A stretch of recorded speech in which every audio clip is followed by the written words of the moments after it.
छोड़ के अगर हमके शादी करे के पड़ी तो हमके ऐसन शादी चाहिए ही ना। गंगा अकेली नहीं की, नाग देवी बाड़ी ऐसे गंगा बाड़ी। हमके और नाग देवी के अलग करे के शक्ति कि दुनिया में केहू के पास नहीं के। इतना बोले के पड़ी यही से हम चुपचाप जात रहनी, रउआ बोले पर मजबूर कहीं नहीं।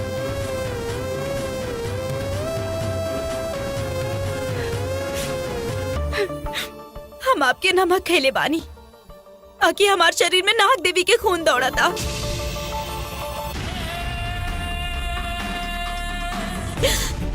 अभी शादी ना हुई, हरगिज़ ना, रोक दी सब।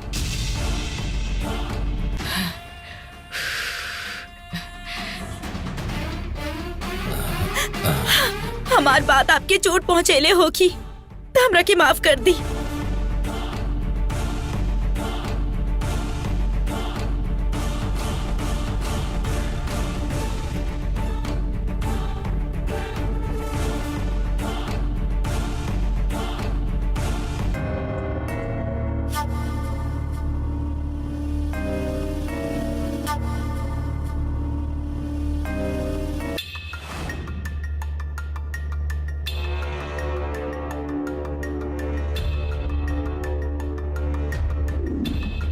नाग देवी के छोड़ के हमरा के हमार दुनिया मिलत भी हुई तो हमरा के ये दुनिया ना चाहिए।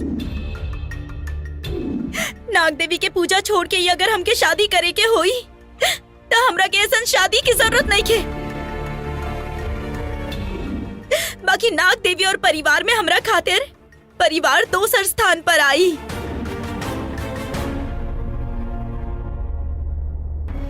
गंगा अकेला नहीं की, नाग देवी बाड़ी तबे गंगा बाड़ी। हमके और नाग देवी के अलग करे के शक्ति इस दुनिया में केहू के पास नहीं के। गंगा खुद ही ब्याह के लात मार के चल गई। शांति और अरुण के मिलाप कराए के ये सही टाइम है। ईमो का हाथ से निकले से पहले अरुण के राजी करवाए के होगी। अरे बाप रे, शांति।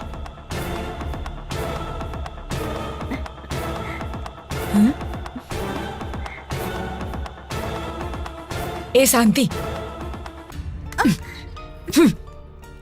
का बा मम्मी, टेनिस मैच देखत रहनी ना हम। तहार और अरुण के रिश्ता कैसे हो कि सोच सोच के हम परेशान रहनी और तोके बिल्कुल भी ना पड़ल है। तू आराम से टेनिस मैच देख रहल बड़ू। मम्मी रउआ भी ना अभी तक हमार और अरुण के शादी के भ्रम पाल रखनी है। रउआ ऐसा ना हुई, रउआ के कैसे समझाई हम। काहे ना होगी, गंगा का कहली सुन लू ना तू। गंगा के मना करे पर ई लोग छोड़ दी है का? कॉम्प्रोमाइज करके उ लोगन की शादी करवा के रही है। ओकरा से पहले तू सामने आ जा ता हमनी जे सोच ले रहनी उ हो जाई। तो अब हम का करी? तनी सोचा, अरुण के अगर तू अपन प्यार के जाल में फंसा ले लू ना, फिर तो उ तहरा खातिर हाँ ही कही। का बोला तनी? अरुण के बाथरूम में लॉक करके ड्रामा करे खातिर कहले रानी हमरा के, त का भइल रहे? सारा प्लान चौपट हो गइल ना। भगवान, वो अलग बात रही, ये अलग बात है। त्रिया चरित्र के उ अलग रूप रहे। अब समझा रहल बानी उ प्रेम प्रपंच। देखा जैसन हम कहतानी, अगर तू वैसने करबू तो अरुण तहार पीछे पीछे आ जाई। अब हम कुछ भी कही रहुआ सुनी है तो ना, तब बताई अब हम कौन सी इच्छा पूरी करी रहुआ के? आ हमरे साथ का करे के है बताता नहीं।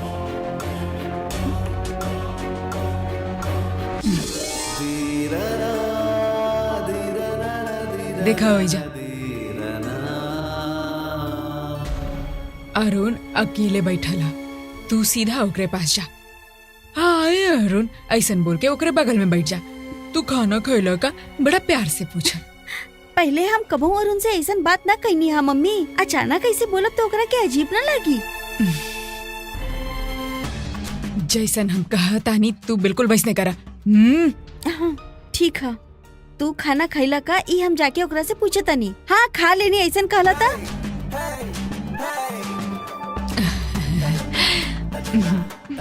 का खैला? ऐसे प्यार से पूछा। पलक झपकैले बगैर ओकरा देखत रहिया, ठीक है? और फिर तहारी खूबसूरती के सामने थोड़ा रहिया और शर्मैया और पर चेहरा पे दिखाया। ओफो मम्मी, हमरा से ये सब ना हुई। हमसे ये सब ना हुई। हम तो क्या सिखाता नहीं। तो सिखाइबू। एगो दबंग लेडी के एक्शन मारामारी सब आ सकता, पर शर्माइल इतराइल प्यार ये सब कैसे आई? काहे ना आई? ये जाई मारब न रउआ के यही जाई।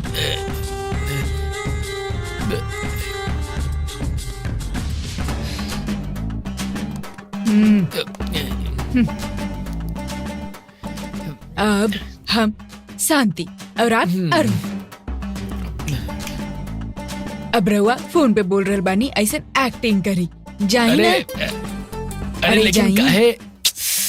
जाई ना, जैसन कहनी वैसन करी जाई। ठीक बा जा तनी। हेलो, ए? हाँ अरुण बोला तनी। रहुआ क्या बोला तनी? हाँ फोन के बगैर ही बोले हाँ। लगले। ठीक है, ओके। उनके बकवास चालू है। अब ई शांति उ अरुण के पास कैसे स्टाइल में जाई, वो हमरे साथ आके देखा। ओके, फॉलो मी।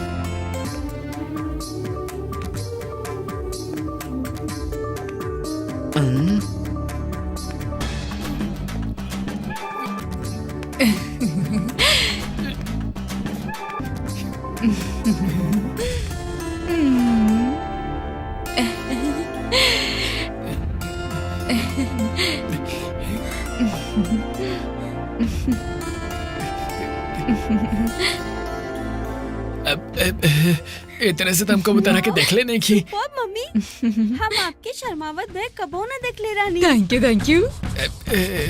हम भी आज तक लेकर के कहाँ देख ले बानी। हे, सॉरी रिहर्सल के सॉरी बीच में आपनी ड्रामा बंद रखी। चुप बैठी। Sorry sorry sorry. बोल बनी। ए, तोके कुछ समझ आ रहल बा कि ना? तोहरे खातिर करल बनी सब। ठीक से ध्यान से देखा। आप नजदीक आई ना।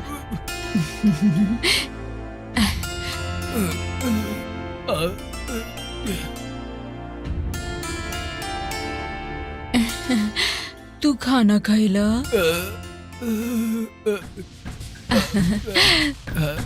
एक बार और पूछा ना। तू खाना खाइला?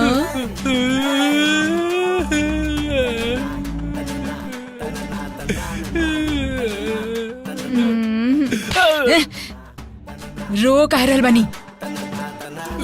पापा रोवत कहे बनी? अरे एकरा से पहले तार माँ हमरा से इतना प्यार से पूछ ले ना रही ना, यही से रोवाई आ गई। इस चेहरा देख के रोमांस कैसे होगी?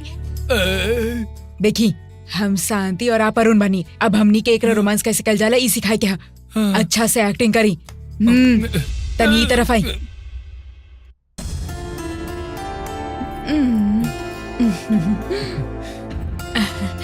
खाना खिलाओ तो ठीक है, बाकी का खैनी ना नारियल के चटनी के साथे 4 को इडली और दाल चावल खैनी हम। चटनी तीखा न रहे और दाल में नमक कम रहे। हे भगवान, भूखा बकासुर। रहुआ के साथ जिंदगी बितावल बहुत मुश्किल है, बाकी आपके एक्टिंग के झेलल ओकरा से भी ज्यादा मुश्किल। मम्मी, पापा पर काहे चिल्लावतनी? इनके फिक्र मत करा। हम कैसे एक्टिंग करनी देख लू ना तू, ऐसे ही तो के अरुण के साथ करे के हा। खाना खैला का पूछे पे खाना खैनी ऐसन कही तो जूस पिया बोल के जूस पिला दिया। और सुना, अब तक तू जे कैलू वो एगो नॉर्मल रहे, बाकी एकरा आगे जे करबू वो बहुत इम्पोर्टेंट है। का करे के हुई? बताता नहीं।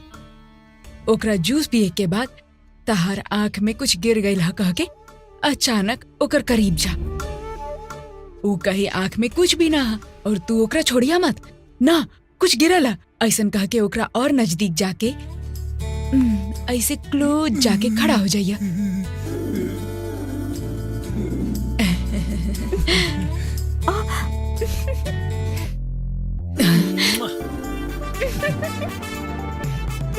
का करल बनी आप? अकल ना खेका? बेटी के सामने ऐसन करत हुए शर्म ना आवेला रवा के? हाँ? अब इतना रोमांटिक तक कबो भले ना रहलू ना तू, इसी मौका के फायदा उठा लेनी है हम। लेकिन तू कुछ कहा, ये उम्र में भी तहर गाल एकदम गुब्बारा जैसन सॉफ्ट बा। हम खाली एक्टिंग करत रहनी, अब किस कैसे कहनी हमके? हम कहाँ किस कहनी तारा के, अरुण किस कैलस न तारा के। अरुण शांति के का करे बा ई तू एक्ट करके बताओत रहलुआ, फिर अरुण कैसे रिएक्ट करी वो हम बताईनी। तू कराता न्याय और हम करीता अन्याय। न्याय अन्याय के बात रहुआ मत करी, अब बस बहुत हो गल। रहुआ के जाके खड़ा हो जाई। अरे जाई हो जा। तार आंख के धूल साफ कर दी रहुआ हम। के दिमाग के धूल झाड़ दे हम। जाई हो जा। जातनी वरना तू हमरा के धूल में मिला देबू। बेटा हम कैसे कहनी तू देख लू ना, तो के ऐसे ही अरुण के अप्रोच करे के समझ गयलू ना तू। मम्मी रउआ एक्टिंग करके दिखाई नहीं है ना, रउआ बस देखत जाई, हम ओइजा जाके कैसा परफॉर्मेंस देता नहीं। जा।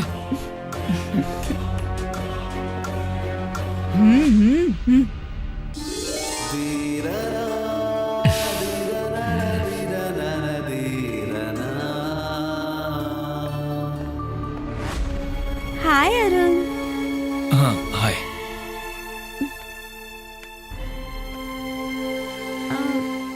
का करता नहीं, ऑफिस के काम करता हाँ नहीं? वो है। तू खाना खैला अरुण? ना हम लेके आवता नहीं तोरा खातिर। छोटा मालिक एकरा भी अभी आके रहे। रउआ जैसन कहले रानी ना वैसे ही तीखा चटनी बनैनी। हाँ मालिक संभाल के खाई, बहुत तीखा बा। हाँ ठीक बा। एकरा के भी अभी टपके के रहे। श।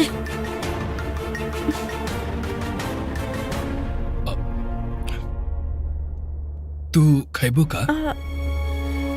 ना तू खा। अब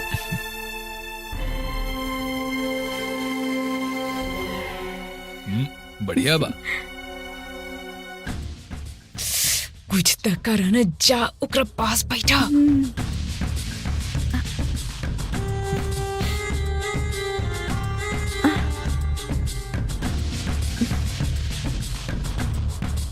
तारा भूख लागल बा का? ना ना तू नजर जमा के देखत रहलुआ, यही से पूछनी हम। हमार नजर इडली पर ना तोरा पर बा अरुण।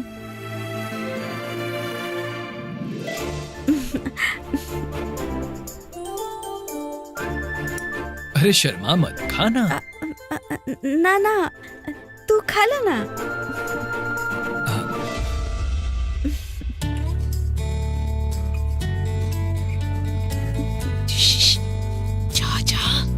जाना। देखा खाए के बता खा, वरना चल जाए जैसे। हे भगवान, तारा सामने हम ऐसे ही खात रह गई नी ना तो हमारा पेट में दर्द हो जाए।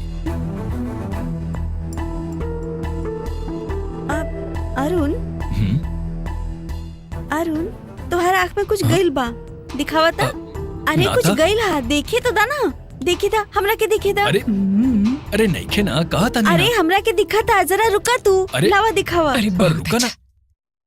अरे नहीं खे कहा था नी अरे ना। हम कहता नहीं ना कि कुछ गइल बा, लावा पर हमरा हमारी के बात तो दिखावा। सुनो। देखे अरे था। बहुत अरे अच्छा। हिला मत, रुको। हमरा के देखे अरे था। नहीं खे, अरे बात तो सुनो। देखे अरे था। हम कहा था नहीं। अरे बाप रे। ओ नो, हमारा आँख गइल। अरे रे तीखा चटनी चल गई। कुछ करा प्लीज, कुछ करा। बहुत चलो चलो बेसन तक ले चलो। मालिक रवा चिंता मत करिए, इनका आँख में दूध डाला तो ठीक हो जाइए। आप खाएं, हम देख ले। आप खाएं ना, आप चली ना। अरे बाप रे, एकरा भी आए करे।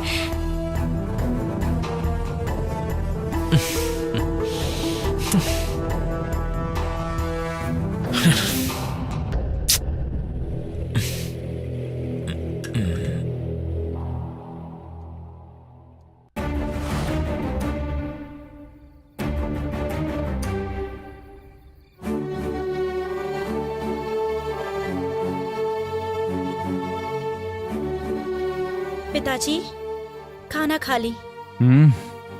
पिताजी खाना खा ली। हमरा भूख नहीं खे, तू खाला। कहा भइल आपके पिताजी? पापा जी के बात हम ना माननी ऐसे हमरा से नाराज बानी का रहुआ? ना ता उनके कितना दुख पहुँचल सोचलू हा। तो ओकर वजह हम बानी का? ऊ कुछ गलत कहले रहनी का? भगवान के प्रार्थना मत कर, ऐसन कहले रहनी का? ऊ दिल के पूजा मत करे, इतने कहले रहनी। सही बात है, मान ले तू। हम कैसे मान लेती? भक्ति अपन आत्मा के शांति खातिर कल जाला। ओकरा में अगर सब कुछ झोंक दलू अपन तो हमनी के पूरा जिंदगी के शांति ही चल जाई उनमें। तू पूजा पाठ करत रहलू तो हम कुछ ना कहीं तोरा से। बेटी के अच्छा घर ससुराल के रूप में मिलल, ये बहुत बड़ नसीब के बात होखेला। लेकिन तू ओकरा ठोकर मार के आ गेलू। एकरा से बड़ पागलपन कुछ ना हो सकेला। तोहरे खातिर लिहल गईल मुहूर्त के साड़ी जलले पर मालिक तोहरे पक्ष लेहनी। ऐसे इंसान के तू शादी खातिर मना कर देबू तो कैसे चली? तू गलती कैले बाड़ू। कल ही मालिक से मिलके हमरा से गलती भइल ऐसन बोलो और शादी के खातिर तैयार हो जा। का भइल, कुछ बोलत कहना बाड़ू? हमके समझे वाला खाली रउआ ही बानी और रउआ ही हमके समझे खातिर कहता नहीं। कहा कहीं कुछ समझ नहीं क्या होता।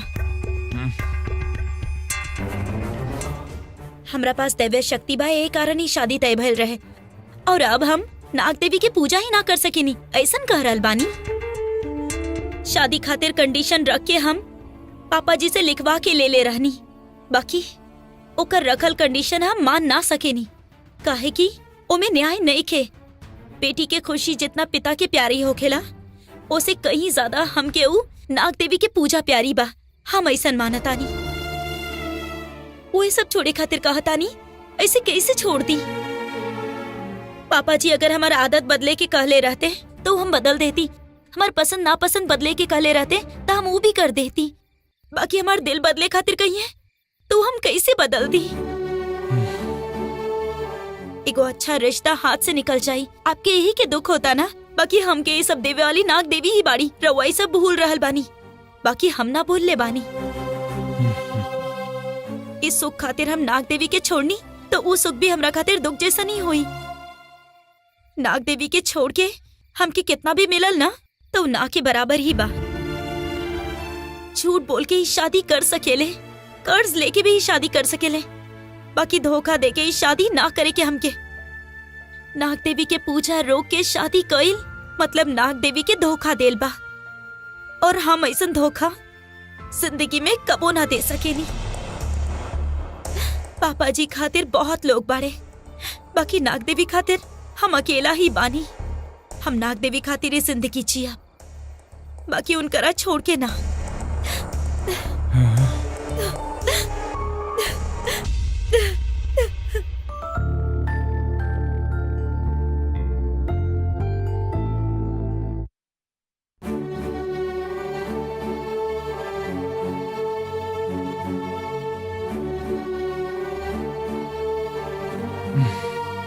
मालिक,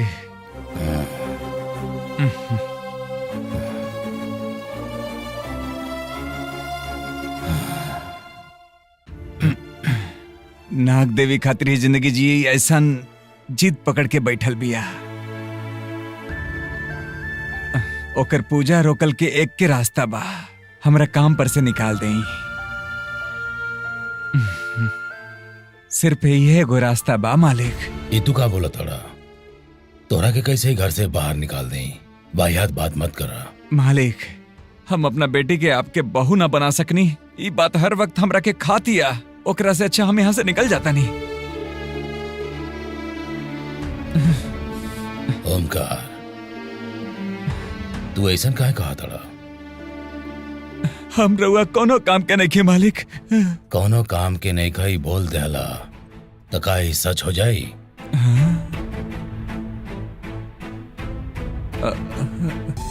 तू जितना हमसे वफादार बड़ा उतना ही गंगा नाग देवी से वफादार बिया।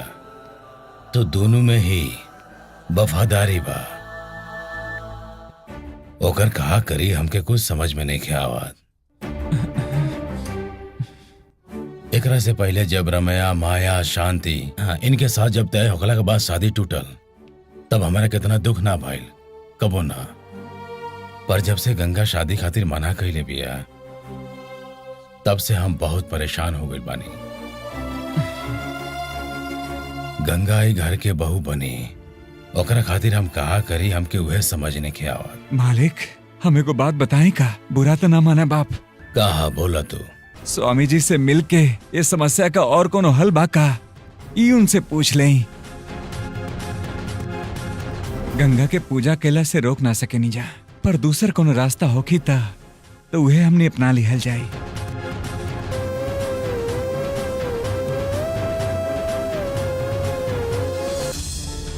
मालकिन मालकिन आप झाड़ू काहे लगावत नहीं? मालिक देखिए तो चिल्लाई है। दी हमरा के। देखी दीदी, हम एक घर के मालकिन नहीं खी, हम एक घर के नौकरानी ही बनी और हम अपन काम कर रहल बानी। ऐसे आप भी जाइए और चुपचाप अपन काम करी। ऐसे मत बोली। आपके काम करे खातिर कहता नहीं ना, चली जाए। ठीक है हम अपन काम करते हैं।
जी कहीं वो दिन तू चांद के निवाला, भूत के डर, इतना सब कुछ कहत रहलू है ना। अब देवसेना लेटर लिख के रख ले बाड़ी, वो बिना पढ़ले जात रू तू। तहार शुरू कैल खेल तू ही अधूरा छोड़ के जात रू। यो करके फसावल नहीं तो और का। हम देवसेना के फसावे ना चाहता नहीं छोटका मालिक, ऐसे हम बिना पढ़ले जाता नहीं। फिर तई उहे दिन करे के चाहत रहे तारा। आप ओ दिन हम ओकर माँ होवे की स्थिति में रहनी। माँ बच्चा खातिर जौन कुछ भी करी उहे हम हो कही नहीं, बाकी अब हम कुछ भी नहीं की। हम बस एगो घर के काम वाली बानी। वो बच्ची के अपन माँ के लिखल गई लेटर के पढ़े के अधिकार हमके नहीं खे, जौन पर हमार हक ही नहीं खे तो हम कैसे कर सकेनी। अब हम बस ही घर के नौकरानी बानी। ए मर्यादा में रह के आपके बेटी के जितना अच्छा से संभाल सकेनी उतना अच्छा से संभालब हम। कृपया एकरा से ज्यादा उम्मीद मत रखी।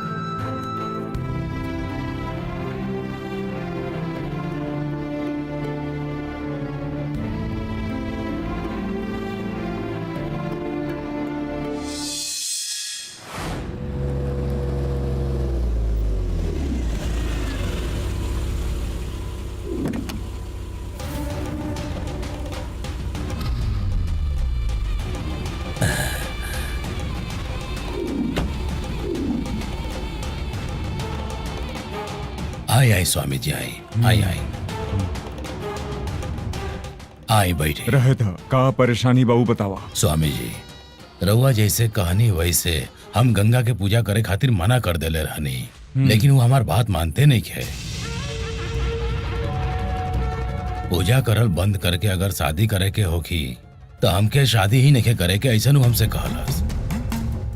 ओकर पिताजी भी ओकरा के मनावे के बहुत कोशिश कैलस, पर वो सुने के तैयारी नहीं है स्वामी जी। गंगा अपना बात पे डटल बिया, ओकरा जौन समझ में आओ तो ओके करे दी। एके अलावा कोनो और रास्ता होके तो हमके बताई स्वामी जी। नमक में पानी डाल के नमक घोले के ना चाही, ऐसन कोनो तरकीब बा का? कपास के पास चिंगारी रख के कपास जले ना, एकर ऐसन कोनो उपाय मिली का? बतावा। जेके जहां ना जाए के बा ओके वहां मत जाएदा। गंगा का बिल के पास गईल, ओकर पूजा कईल, ई रोके के ही होई। स्वामी जी हमार बात के बुरा मत मानब। माँ के बिना पलल बड़ल लड़की भी आऊ, बेचारी के भगवान पर ज्यादा ही विश्वास बा। ओकर उम्र के लड़की के जैसन के शादी हो गई, लेकिन वैसन ओकरा कुछ नहीं किए। ओकरा के सिर्फ बिल के पूजा करे में ही खुशी मिलेला। ओकरा एक खातिर रोकल हमरा अच्छा नहीं लागत।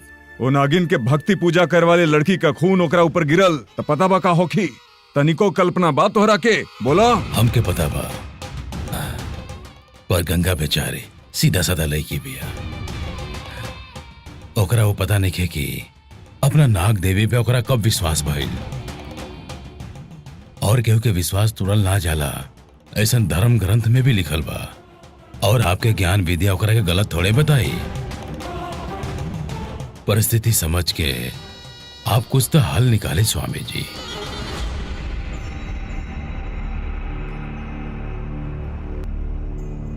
हाँ, एक रास्ता बा। सच में कहीं स्वामी जी? बिल के पूजा कुंवारी लड़की ना कर सकेले, लेकिन सुहागन पूजा करी तो चली। सच में स्वामी जी? शादी होके तक गंगा के बिल्कुल भी पूजा मत करे दिहा। शादी के बाद ओकर इच्छा के अनुसार ओके पूजा करे दा। ठीक है? शादी के लिए अभी कितना दिन बाकी बा? और एक हफ्ता बाकी बा स्वामी जी। तो सिर्फ एक हफ्ता खातिर ओकरा पूजा रोके के कहा। ठीक बा स्वामी जी। तोहरे परिवार के सब परेशानी खत्म करे खातिर गंगा के भी कोनो तकलीफ न होखे, ओकर इहे एगो रास्ता बा। अगर ये सब गंगा के मंजूर बा तो जल्दी शादी निपटा डाला, न तो गंगा के ये घर से बाहर निकाल दा।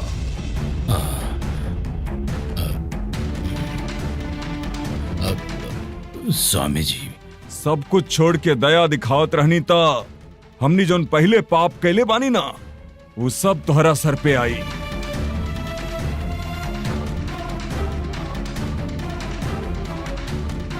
स्वामी जी गंगा ही मंजूर करी, एकर हमके यकीन बा। हम ओकरा से बात करतनी और कैसे भी करके ओके समझावतनी।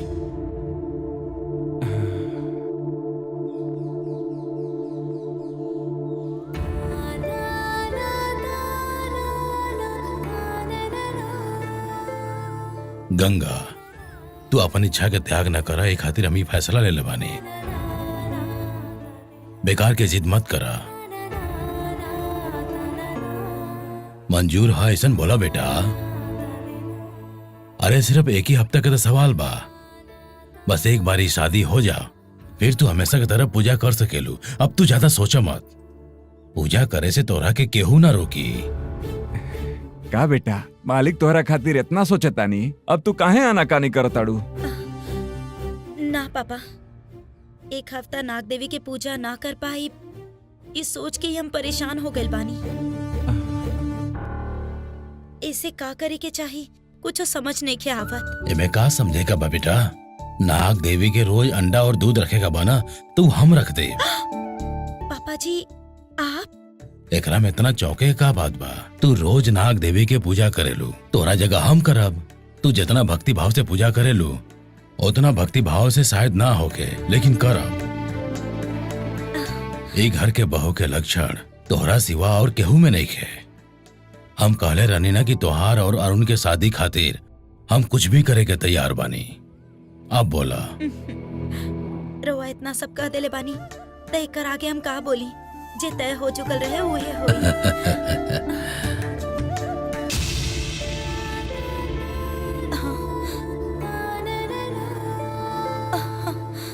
गंगा का भाई? गंगा गंगा गंगा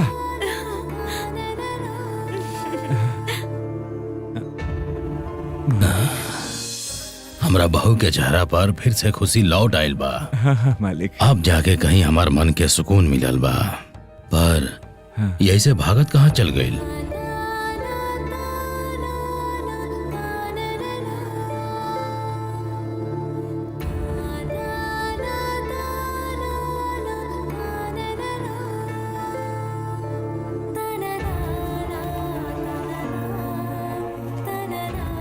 हम और पापा दोनों ही है बानी।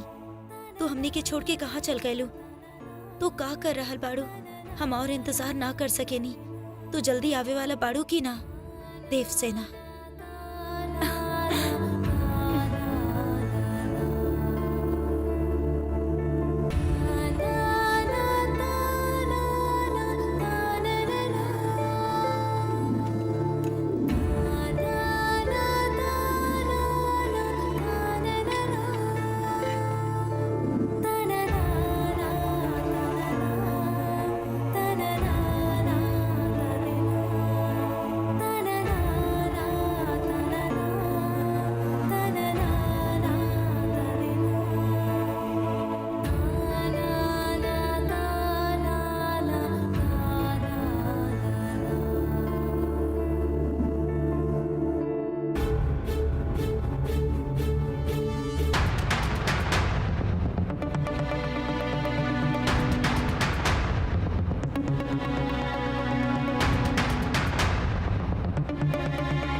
का पापा ओकरा से शादी नहीं करे के यही से सब रोके के काले रानी, फिर ओकरा के जबरदस्ती शादी खातिर तैयार काहे करैनी?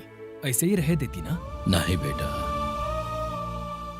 तोहार और ओकर जोड़ी एकदम सही बा, और एक खातिर हम ओकरा के बात करके सब समझा देले बानी। ओकरा के बहुत तकलीफ देतनी रुआ खातिर वो अपन मन बदल दिया, बेचारी ही ऊ। इतना दिन से हमार माँ के नाम से लेटर भेज के हमके धोखा देवे वाली तू रहलू। काहे धोखा देलू हमके? हम तरह के धोखा ना देनी। तू अपन माँ के लेटर भेजलू और हम तो हर माँ बन के तरह जवाब देनी। तरह के हम अपन बेटी समझ के लेटर लिख ले रहनी। तू हमार बेटी ना बढ़ू का?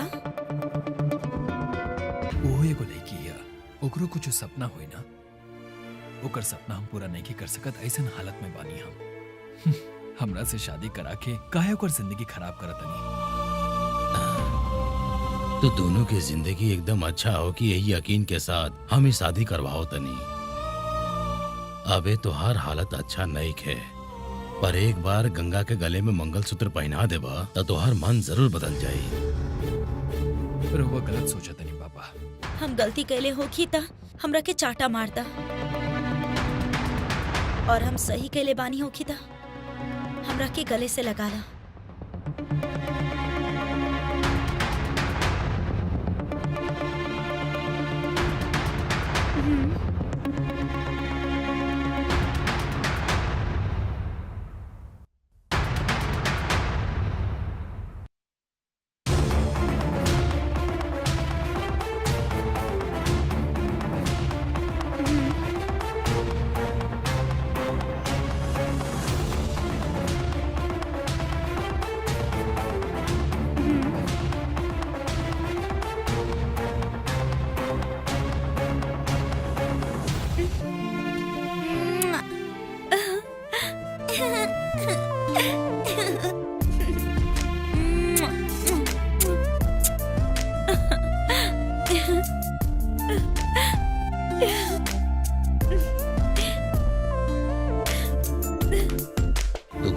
हम तो हर एक नहीं सुने वाला। रहुआ बेवजह होकर जिंदगी बर्बाद करता नहीं पापा। देखा, गंगा समझदार लड़की भी है, वो खुद के संभाल सकेले।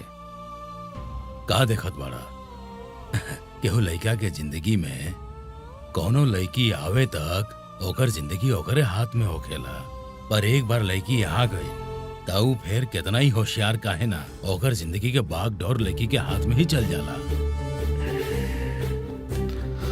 गंगा एक बार जब तोहरा साथे उ रहे लगी फिर ये तहार जिद्दीपन कहाँ गायब हो जाई उ तोहरा के भी पता ना चली। तू सब भूल जाइबा फिर जैसन पति चाहे वैसने बन जाइबा और ये ऐसन होखेला कि ना तू देखिया।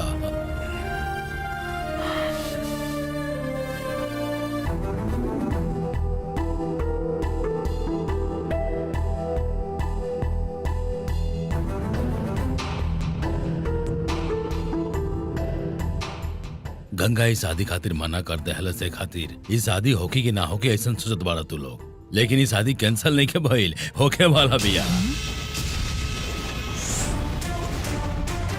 ई का कह रहल बानी भैया? उ बेल ही ओकरा प्यारा है ऐसन कहले रहली ना उ? फिर उ ब्याह खातिर तैयार कैसे हो गली?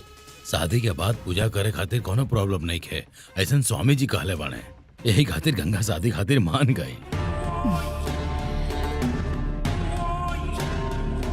का जीजाजी वो स्वामी कही देहलस त गंगा सब मान ले ले और जब आप बोले नी तो सुनबे ना करे ले।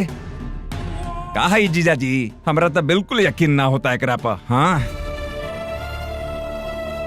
तय करल तारीख के दिन ही शादी होगी। शादी खातिर अब ज्यादा दिन बचल नहीं है, यही खातिर तू लोग के जौन काम देले बानी वो सब काम पूरा कर दा। यह बताओ खातिर हम तू सबके यहाँ बुलौले बानी। मालिक स्वामी जी लाइन पे हाँ शादी के बारे में बात करे खातिर ही कॉल कैले हुई हैं। स्वामी जी बोलो राजशेखर। गंगा शादी खातिर तैयार हो गई लिया।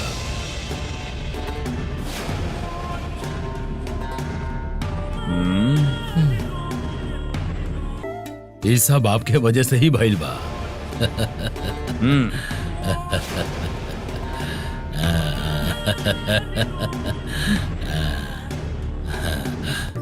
हम बहुत खुश बानी स्वामी जी, रहुआ आवे के बा। जरूर आइब हम।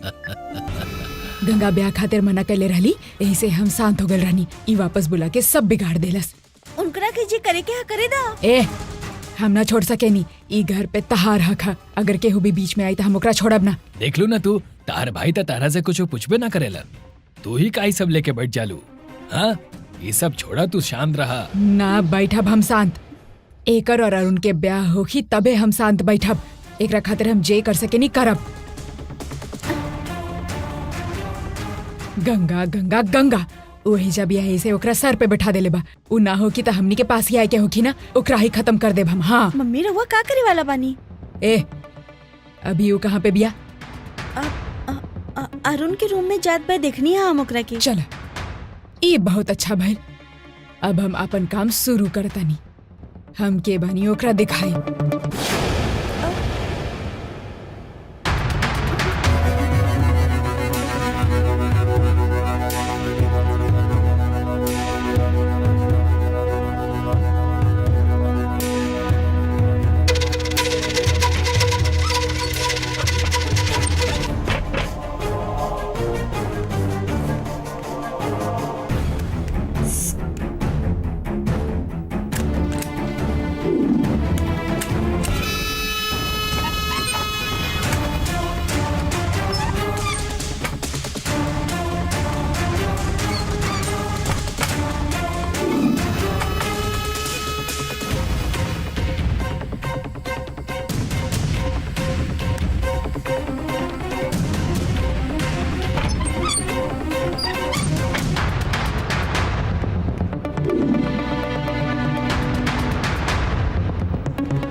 गंगा हाँ आउट हाउस में गैस सिलेंडर बंद करल भूल गई का तू? ना था, हम तो बंद करके ना आयल बहुत रहनी। बदबू आ रहल बा, जाके देखा था।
तू ऐजा का करल बाड़ू?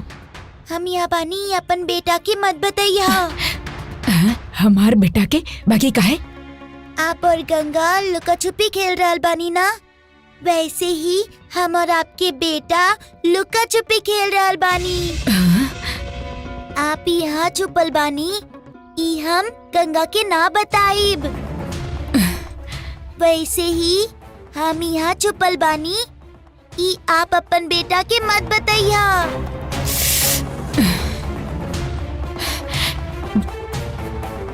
हे भगवान, एजा लुका छुपी मत खेला। तू ऐजा जा जा करल बानी ना।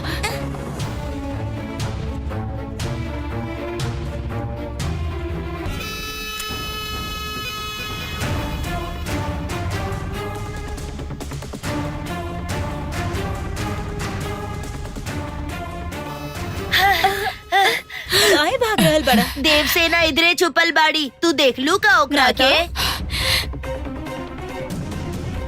अरे बाप रे, का दीदी, गैस के बदबू कहाँ से आ रहल बा? हाँ बाबा, पता ही ना चलल कैसे भइली। हमारी भूल से शायद गैस खुलल रह गइल। अच्छा भइल तो हर मम्मी आके बतैली हमके, तो तुरंत यहाँ आ गई हम। पागल कहीं के। दीदी द हमरा के, हम करतानी। ला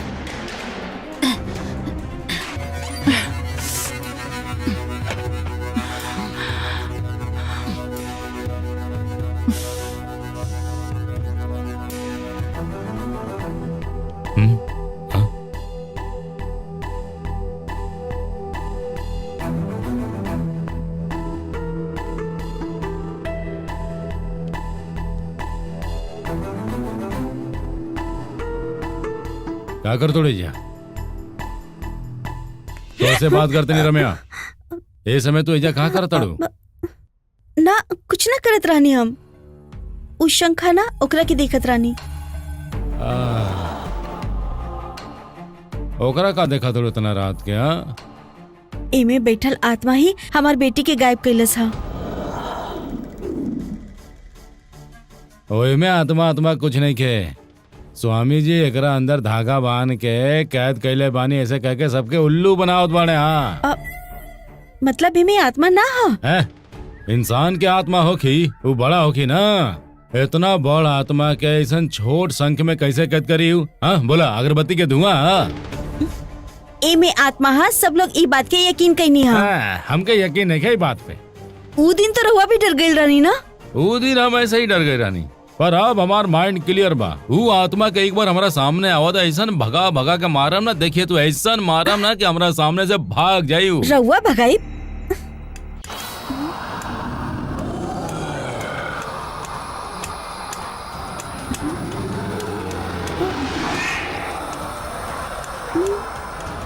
आज हमारा अंदर इतना हिम्मत बाना कि वो आत्मा का ही डर लागी कि हम कहाँ एकरा सामने आइल बानी। कहाँ हुई हमार? अरे ओइजा देखी, ओइजा देखी ना। कहाँ वहाँ? अरे ओइजा देखी ना। हमारा में इतना हिम्मत बाना कि वो आत्मा का ही डर लागी कि हम कहाँ एकरा सामने आइल बानी। कहाँ हुई हमार? कहाँ देखी? ओइजा देखी ना। कहाँ है वहाँ? देखी ना ओइजा।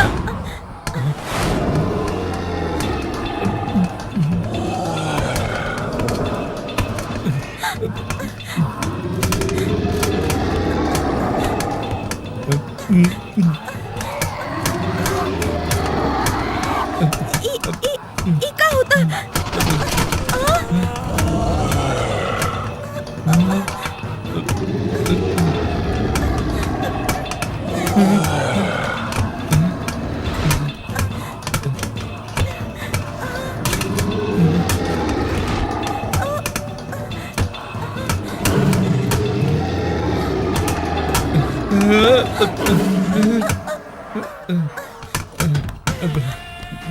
अरे यार रुकल काहे बाड़ू? चला यहाँ से। अरे रुकी जरा, आत्मा रवा के देख के भाग जाए ऐसा बोलत रानी ना।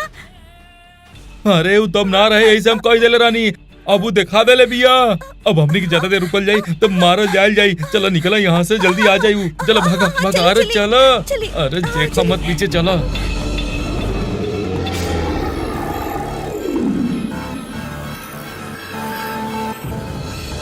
दीदी दीदी पापा पापा रुका तनी, रुका, भागा मत। छोड़ देना माँ माँ पापा काहे पापा गैला वहाँ पे? बचावा बचावा काहे गैल रहला? हमार सारा मेहनत में पानी फेर देला तू। हम देवसेना के साथ के कहले रहे वहाँ जा खातिर? रानी माँ काहे गैल रहला तू? हम हाँ? देवसेना के साथ अकेले के खेल कहले रानी रहला? माँ काहे गैला वहाँ पे? हमके बतैला ना, हमके बतैला काहे ना, काहे गैला वहाँ पे? काहे खेलत रहला वहाँ पे? का करतानी काहे मारतानी एकरा के? का करतानी? पूरा दीदी प्लान बचावा, चौपट कर अरे देला ई। बस करी माँ। छोड़ब ना एक राह। छोड़ दो खेले खातिर और कोनो जगह ना मिलल रहे एकरा, छोड़ब ना एकरा। अरे मम्मी पर भइल का बा? कुछ मत पूछा हमरा से। खतरनाक प्लान बनैले रहनी, बीच में आयल और सब खराब कर प्लान? देलस। कौन सी प्लान की बात करतानी? अरे जबरदस्त प्लान रहे, केहू के शक भी ना होखत। गैस चालू करके छोड़ देले रहनी, गंगा किचन में गईली तब माचिस की तीली जला के गैस सिलेंडर ब्लास्ट करे वाला रहनी हम।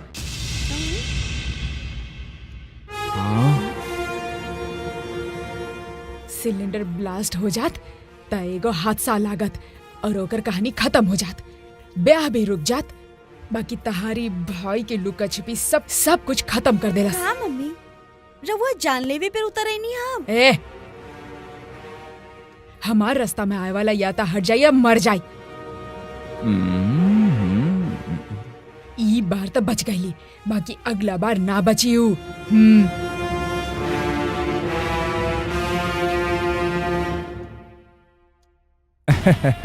देखला ना, ये सब होखेला। औरत सब ई सब प्लान तो बहुत बनावली सा, लेकिन वर्कआउट कुछ ना होखेला। अब हम बनाई बेगो प्लान। ए प्लान से एक के तीर से और दूगो शिकार होखी। गंगा के शादी तो रुकबे करी, ओकर नाम भी बदनाम होखी। केकरा के मारेगा बा पापा? ए, मारे के जरूरत नहीं खे। नाम खराब भइल तो भी बहुत बा, ओकर शादी रुक जाई। चला तोहरा हम प्लान समझावा तानी।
हमरा पे इतना जुल्म काहे करल बाड़ू?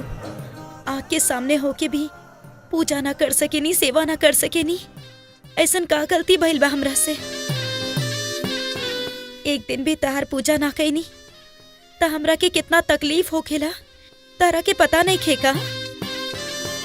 सब जानत भी हमारे ऐसन इम्तिहान काहे लेतानी? पूजा करब कहले रहले पापा जी, अब तक अइले ही ना।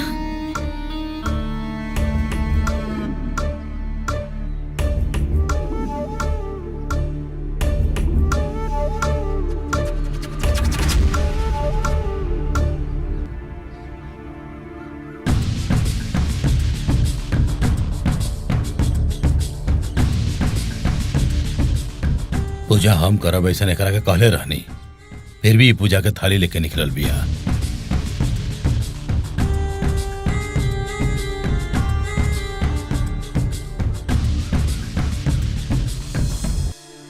गंगा, पापा जी रउए से मिले आवत रानी। 9 बज गइल बा, नाग देवी के भूख लागल होई। इले के पूजा शुरू करी। हमके लागल तू ही पूजा करे जात बाड़ू। आई पापा जी चली। ना रहे दा, तोरा जगह पूजा हम करब, तू यही जरूर कर।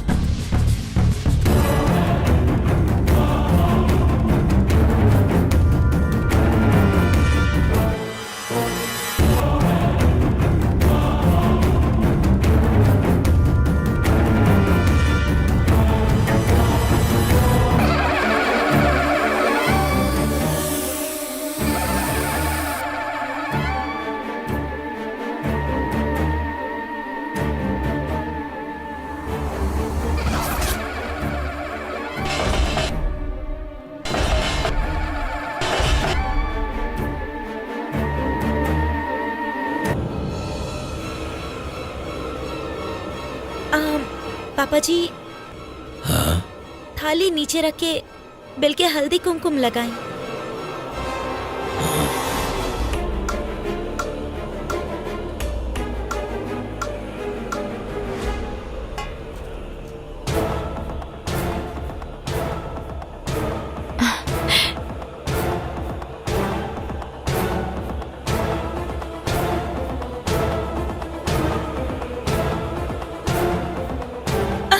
घबराई मत पापा जी, नागदेवी बेटी जैसन हो खेली।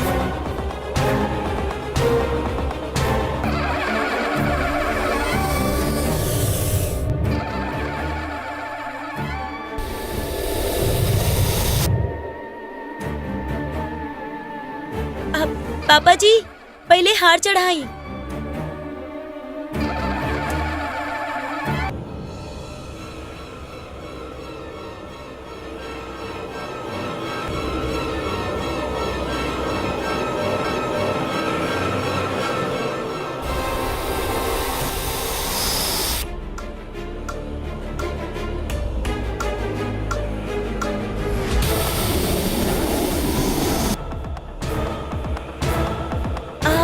वो अंडा बिल के ऊपर रखी और वो दूध बिल के अंदर डाली।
कहाँ भइल पापा जी?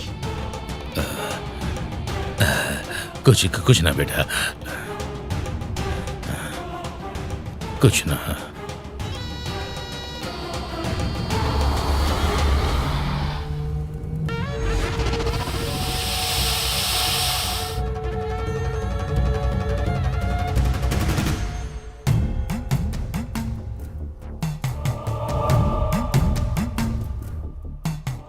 तोहरा नाग देवी के दूध पियनी और अंडा भी दहनी, अब तो तू खुश बाड़ू ना? ऐसे ही आपके हाथ से आरती भी कर दी पापा जी।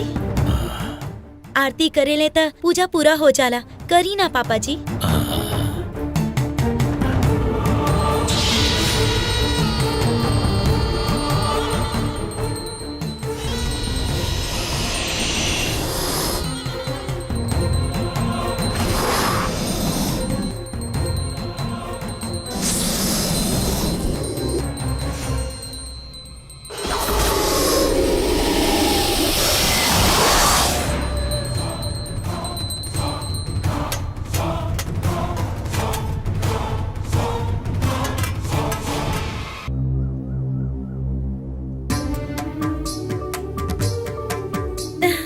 तू जैसन बतौलू वैसे ने हम पूजा कईनी।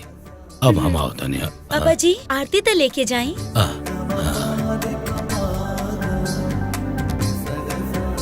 आओ तनी।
माँ रउआ वहाँ बानी।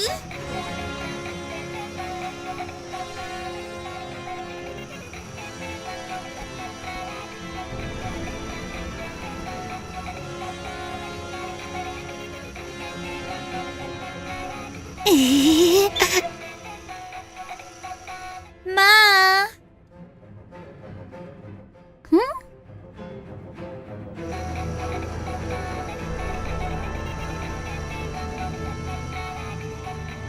रोबोट तू वहाँ बाड़ा।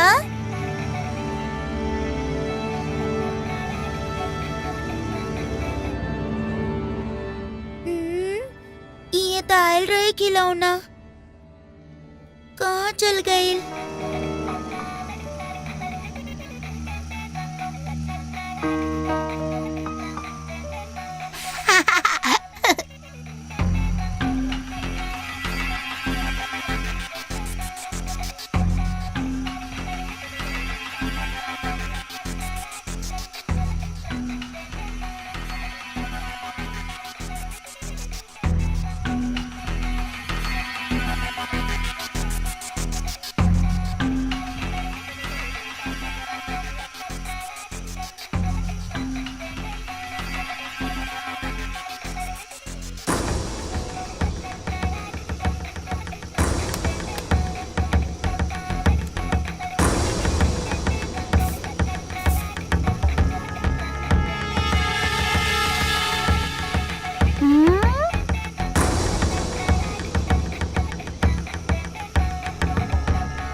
गाड़ी चलाओ पापा, जल्दी जल्दी जल्दी चलाओ, जल्दी चला जल्दी।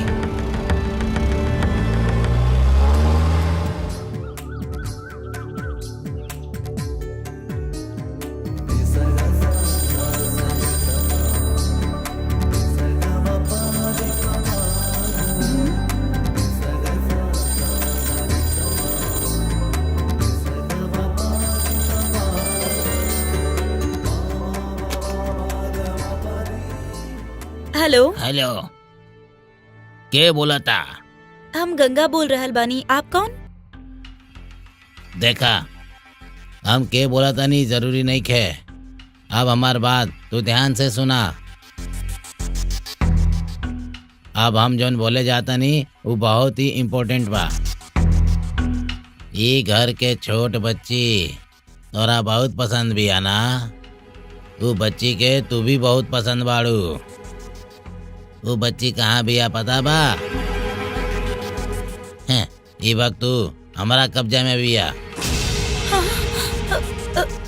कल रात के ही हमनी के ओकरा के किडनैप कर ले रानी। कहाँ बोल रहल बड़ा? हम के तार बात पे विश्वास नहीं खे। तोरा विश्वास नहीं के होत तो फिर जाओ लड़की के ढूंढा। 10 मिनट में हम फिर से कॉल करता नहीं। जब तारा सच के पता चल जाई तो हमसे बात करिया। और एगो जरूरी बात, बच्ची गाय भइल भी है, केहू के पता ना चले।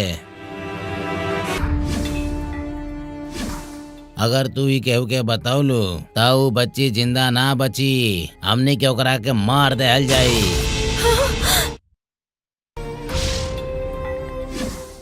अगर तू ही केहू के बतौलू तो ऊ बच्ची जिंदा ना बची, हमनी के ओकरा के मार देहल जाई। हेलो हेलो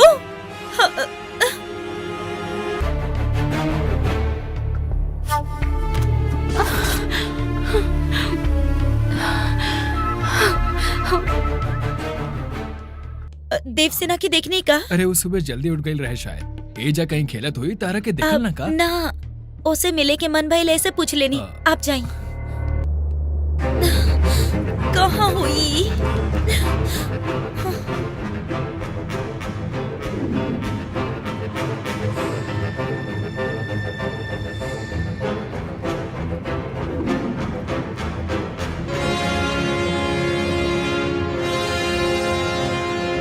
देवसेना कहाँ बाड़ू? देवसेना, देवसेना, देवसेना, देवसेना, देवसेना, देवसेना, देवसेना, कहाँ चल गई?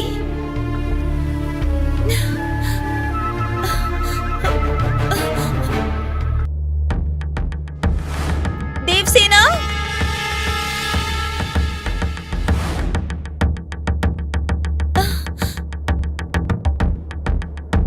हे भगवान,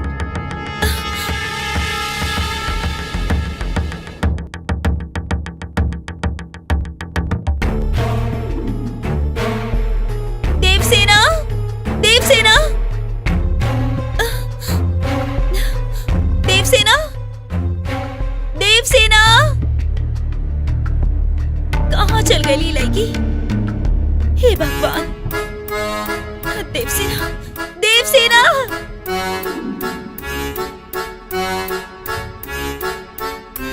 देवसेना, क्या करी? देवसेना,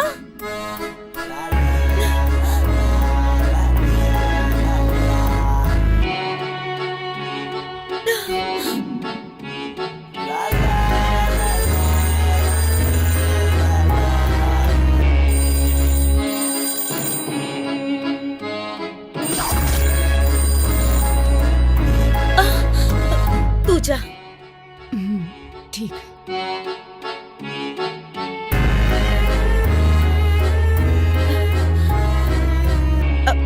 हेलो, पूरा घर छान मरलू ना।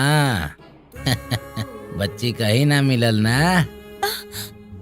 हाँ आप भइल ना हमारा बात पे विश्वास।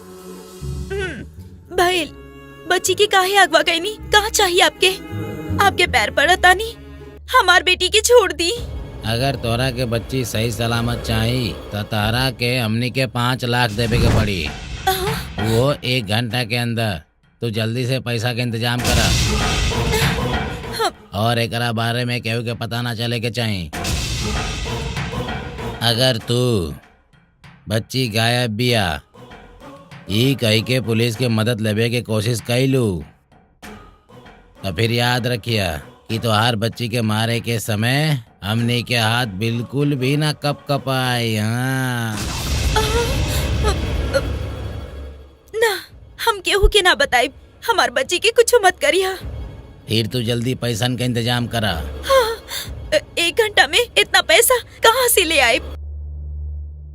हम नहीं जानत। अगर ना होखी तो फोन रख दा और बच्ची के भूल जा। बच्ची के कुछ ना होके के चाहिए। बच्ची के कुछ मत करिया। हमरा के तनी सा वक्त दी। अगर हम तोरा के थोड़ा वक्त दे देनी तो तू सीधे पुलिस के पास जाइबू। कसम से जैसन आप सोचा तानी वैसन कुछो ना करब। हमके बच्ची के जान प्यारी बा। बच्ची के जान प्यारी तो 5 लाख के तैयारी, ना तो फिर बच्ची के डेड बॉडी ही घरे आई। याद रखिया।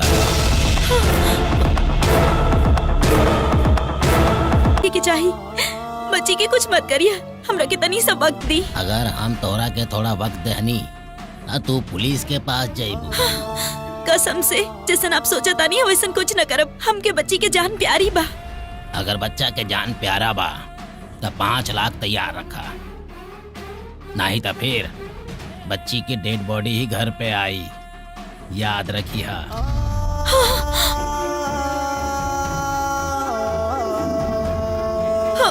ऐसन कुछ मत करिए।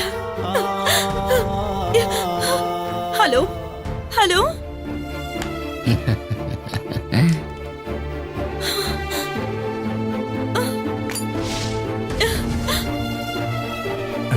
का भेल बेटा, फोन के पास ऐसन काहे खड़ा बाड़ू? केकर फोन रहला? क्यों के तो रॉन्ग नंबर रहे। ओ, रॉन्ग नंबर रहला ना, तब फिर ठीक बा।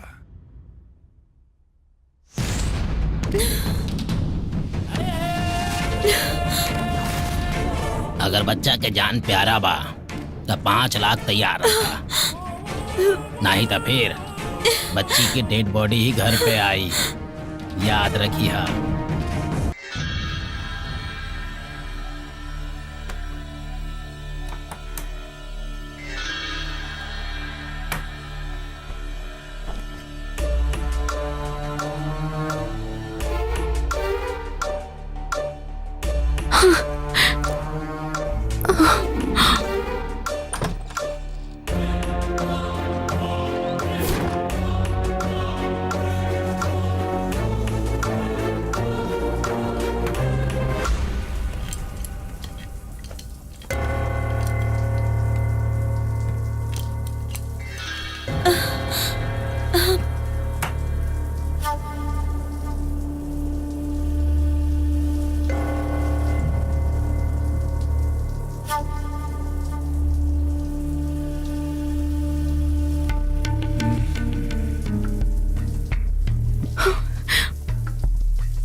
हे भगवान,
हे भगवान।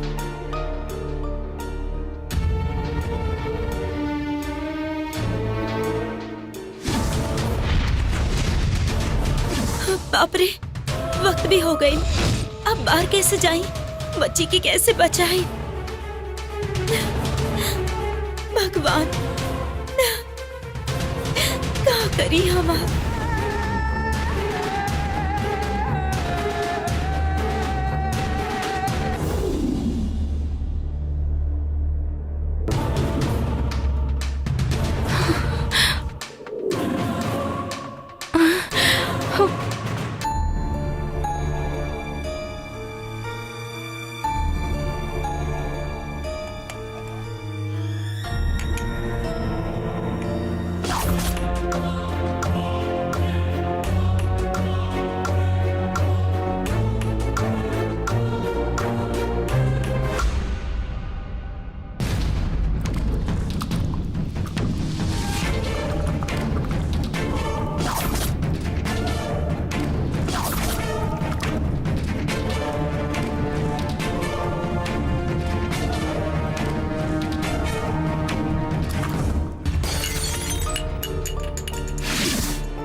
ये कैसे हो गए?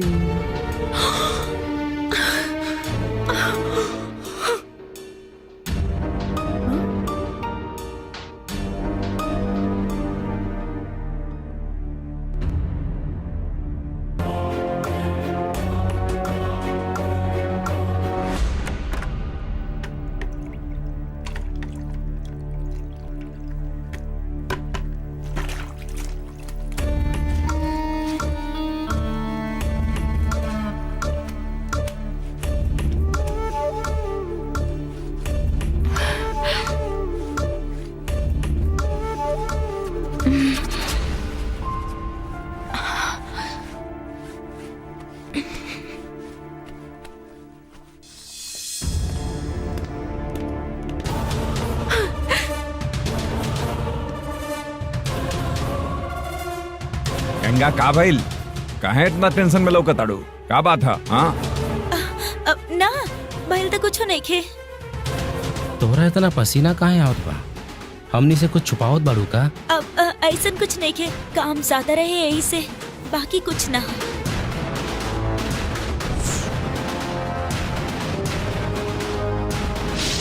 ना, तू चाहे जितना भी काम कर ला, तोरा चेहरा पे ऐसन घबराहट ना लौकत रहा। कुछ तो छुपावा ताड़ू तू। हाँ सच बताओ हमरा के। अब अरे अरे चिल्लाई मत, ऐसा कुछ नहीं खे। हमरा विश्वास नहीं खे होत। ऐसन का भइल बा हमरा पता लगे के चाहिए। अब बोलबू कि ना?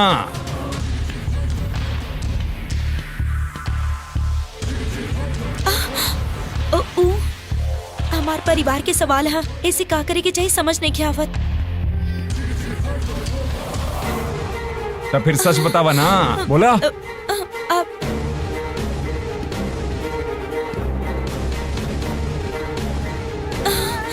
हमनी के परिवार खतरा में बा। ताड़ू पूरा परिवार पर खतरा आइल बा ना, तो फिर तू अकेले काहे सामना कल चाहताड़ू? यहाँ सबके परिवार के फिक्र बा, समझ गेलू?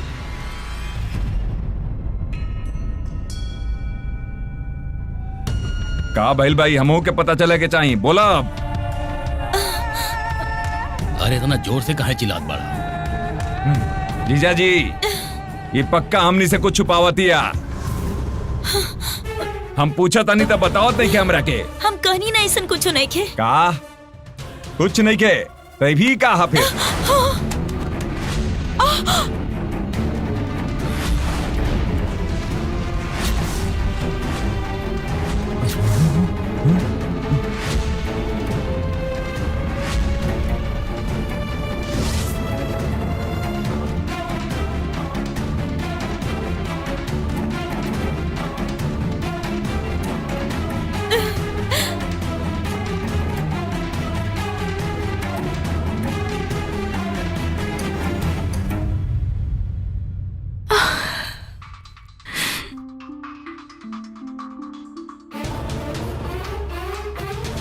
तोरे पास इतना सारा पैसा कहाँ से आइल? बतावा। ई का सवाल है? ई सब इहे घर के पैसा है, पता ना का?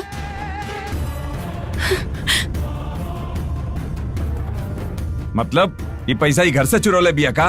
ई कैसे हाँ कही? मुंह बंद करके खड़ा बिया, एकरा से ही पता चल रहा ना। अब दिखा देली ना भैया ये अपन असली रूप। एकरा ई घर के बहू बना के एकर हैसियत बढ़ा के कोशिश कैनी ना, लेकिन घर के तिजोरी से चुरा के चोरनी बन गल बिया। हम कोनो चोर नहीं की। जीजा जी, आपके रूम से पैसा चुरा के साड़ी में छुपा के लाइल भी आई। ये ऐसन काहे कैलस, पूछी एकरा से। और एकरा बारे में केहू के कुछ पता ना चले के चाहिए, नहीं तो फिर बच्ची जिंदा ना बची। ई पैसा चुरा बिया की ना, पूछी एकरा से। हम पूछा तानी ना, बतावा तू पैसा चुरोले बाड़ू की ना? हाँ हम लेनी।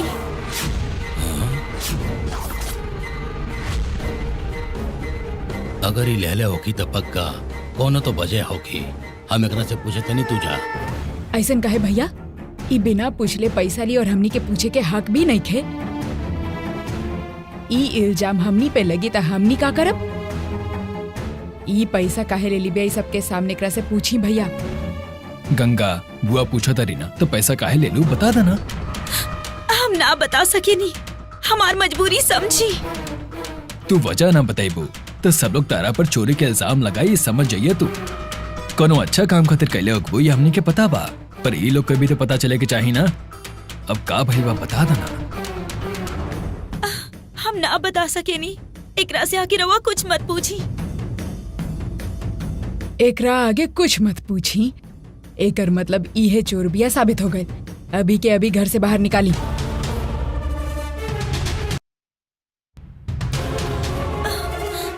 हम ना बता सके नहीं, एकरा से आगे कुछ मत पूछी। एकरा आगे कुछ मत पूछी, एकर मतलब इहे चोर बिया साबित हो गए। अभी के अभी घर से बाहर निकाली।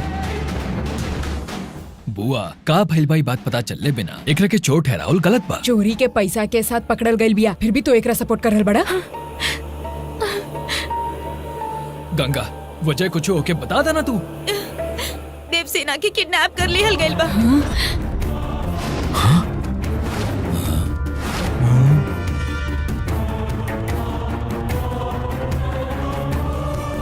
ई का कहा तू, देवसेना किडनैप हो गई बड़ी? सच बोलता नहीं, देवसेना किडनैप हो गई बड़ी। घंटा भर में अगर पैसा ना दे तो ओकरा के जिंदा ना छोड़िए। 1 घंटा में 5 लाख मंगले बड़े, तो हम कहाँ से लेती? एकर बारे में केहू के मत बताइए, ऐसन काले बड़े। यही से ही सब कही नहीं। केकरा ये स्टोरी सुनाओ ताड़ू तू? देवसेना के किडनैप कैले बा? के कैले बा बोला?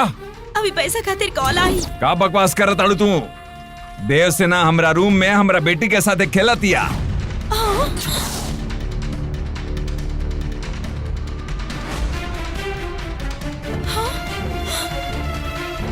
चली देखी सब लोग, चली आई हमरे साथे।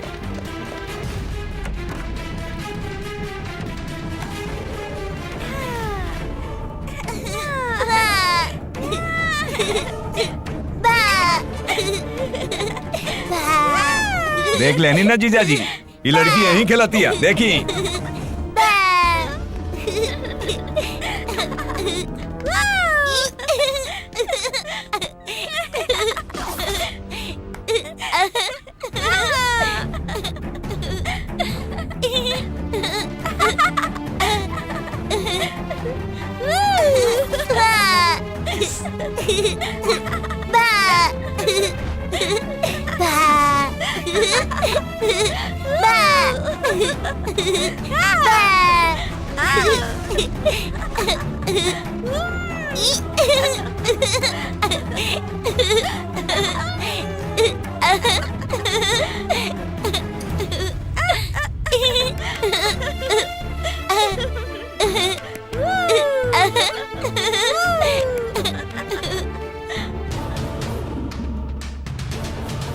ना ना ना, हम चोर नहीं की।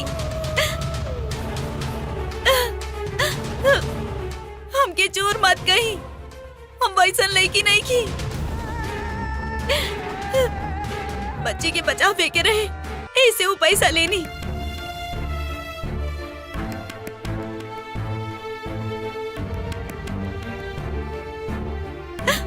अगर वो सबके बते थी तो बच्ची के जान की खतरा रहे। हमारी बात समझी, यही से हम ना बते नहीं।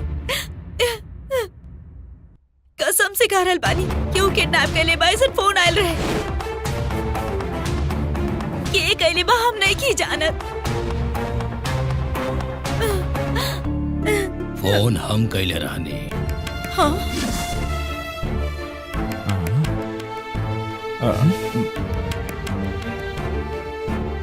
अरे का भाई, ये बुढ़वा तो हमने के प्लान के पलट देलस। अब हम ही फोन के नियसन बोल के गधा के जैसन आवाज निकाल के तू ही बात कैला ना। और ये बुढ़ऊ हमने के सामने बोला था कि काल कैले रहे। हाँ, लड़की के बचावे खातिर पैसा चाहिए ऐसन कॉल हम ही कैले रहनी। अगर हमार पोती के जान खतरा में बा त गंगा का करी जाने खातिर हम ही सब कैनी। ये हमार पोती खातिर का कर सकीले ये हम जानल चाहत रहनिया। कुछ भी कहा, लेकिन गंगा हमार पोती से बहुत प्यार करेले। यही खातिर हमारा रूम में जाके पैसा निकललस। मतलब ही कितना अच्छा लइकनी बिया, ई तो तू समझ गई लोग। गंगा हमरा पोती के माँ जैसन प्यार दी, ई तो हमरा यकीन हो गई बा।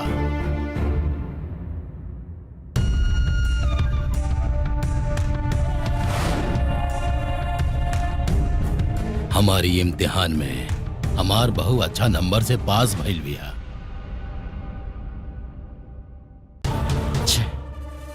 ये बुढ़ा हमने के सारा प्लान के धज्जिया उड़ा दिया पापा। का पापा का कहीं नहीं रहुआ, सबका की टेंशन देनी रहुआ। एकरा के लोग का कुछ ना कहल रहुआ सामने। आइंदा से ऐसा कुछ मत करा पापा।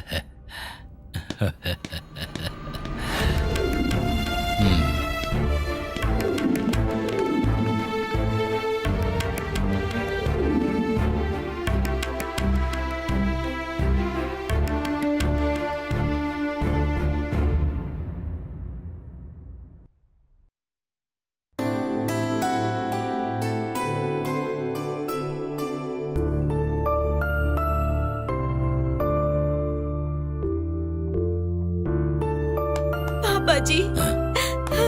अरे ये तू का करत अड़ू?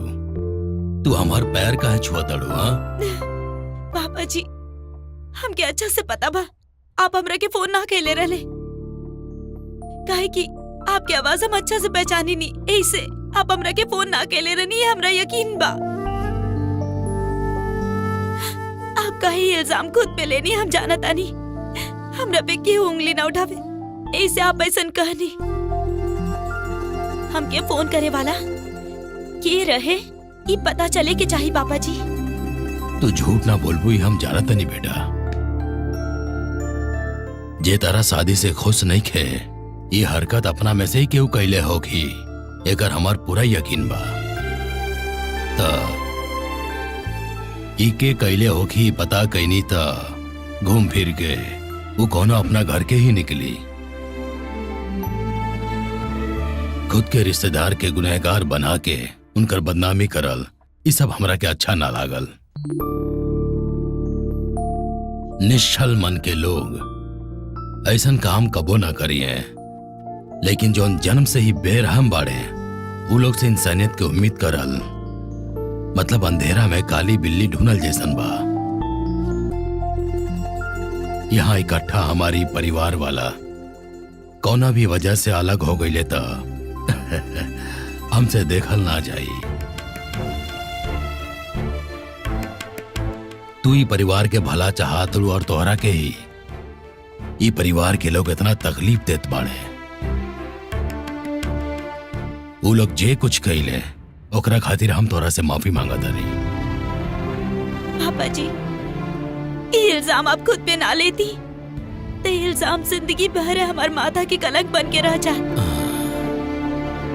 आप ऐसे नौबत आवे ना देनी, एक खातिर हम आपके शुक्रगुजार बानी। आप जौन के ले बानी वो हम कबो ना भूल सके नहीं। तू दिल में कुछ भी मत रखिया, तो हर शादी होके वाला बा। तू नाराज मत होकिया, जा अपन काम करा।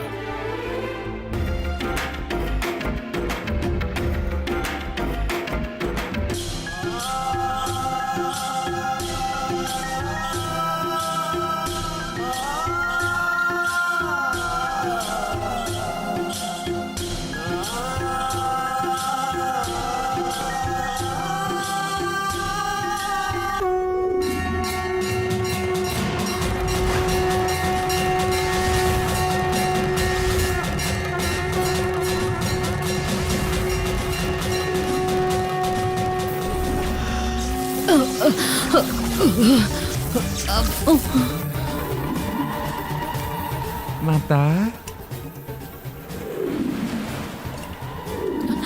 आपके कभी ऐसन हालत में देखा, ऐसन कब हम सोचले ना रहनी।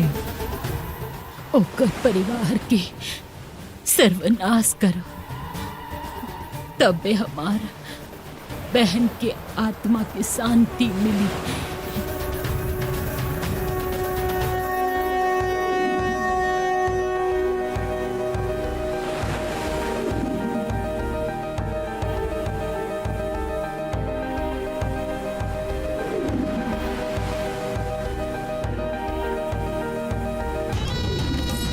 अब यहाँ का काम बा माता? हमने अपने गांव चले के। ओकर स्टोरी खत्म कैले बिना कैसे हम अपन गांव में कदम रखब रे? माते, जब हमनी के गांव में रहे तब हमनी ओके मार ना पाई ना। घर में रहल यही से बच गई, बाकी एजा ओकरा के खत्म कर दे। माते, अभी बदला छोड़ के आप अपना जिंदगी के बारे में सोची। हमरा खातिर जिंदगी में बचल ही का? काहे माते? हमनी के गांव बा, मंदिर बा, भगवान बाने। कुछ भी ना हो, हमके कुछ ना चाहिए। हमके बस ओकर जान लेवे के चाहिए। ऊ घर में केहू तो बहुत बड़ा शक्ति हो, उहे ओकर बचा रहल बिया। ओकर जान लेब तबे हमार जिंदगी के कोनो मतलब हुई। और एगो बात, ओकर बाहर आई के हम इंतजार करे तानी। ऊ पक्का आई, ऊ बाहर आई।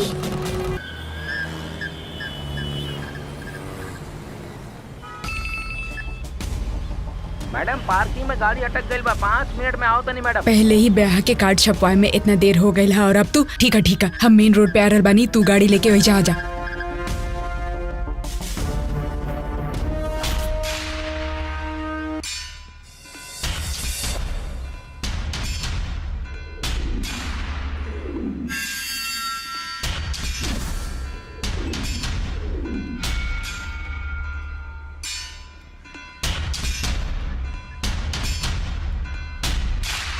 हेलो सुन, बाहरी पार्टी मिलल बिया, ये टारगेट बिया, मिस ना होके के चाहिए। हाँ ओके, हम आ रहल बानी।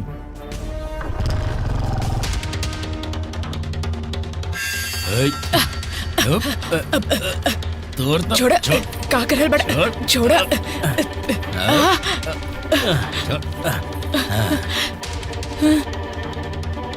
हेल्प, हेल्प, केहू पकड़ा एकरा, हमार नेकलेस चोरी करके भाग रहा।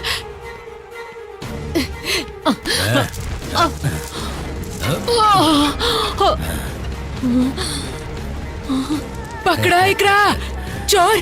का भाई, आपके भी नेकलेस चोरी करके भाग गए तो चिल्लाई ना, देख कर बानी चोर बाप, चोर पकड़ा एकरा। ए रुका,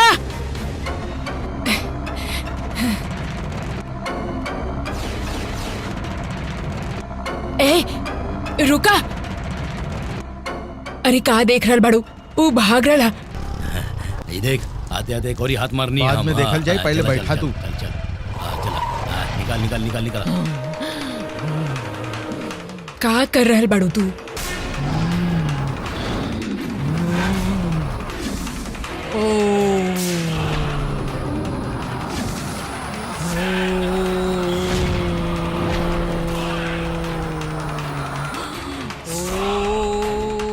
अरे का कर रहल बाड़ू तू? सुना सुना, वो भाग गए और तू पुतला की तरह खड़ा काहे बाड़ू? हेलो, ई का कर रहल बाड़ू तू? अरे हम ना मारनी, अपने आप रुक गए। जल्दी कर, किक मार। अरे चल चल जल्दी चल। अरे क्या करत पड़े थे?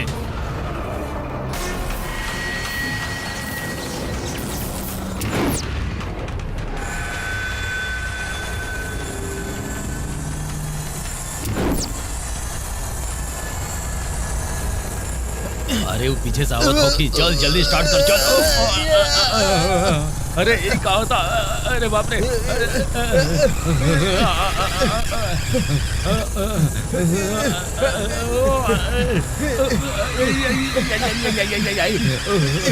अरे क्या होता? अरे बाप रे।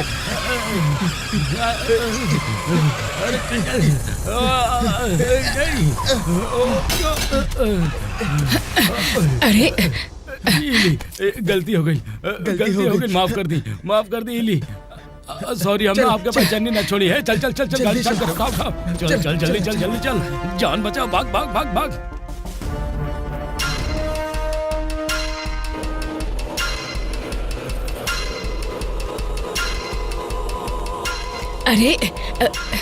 अरे सुनी, 1 मिनट रुकी। अरे 1 मिनट, हम रउआ से बात कर रहल बानी। अरे हम रउआ के आवाज दे रहल हई।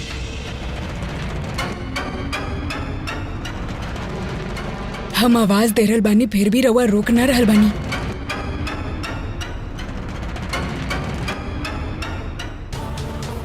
हाथ छोड़ हमार। ओह,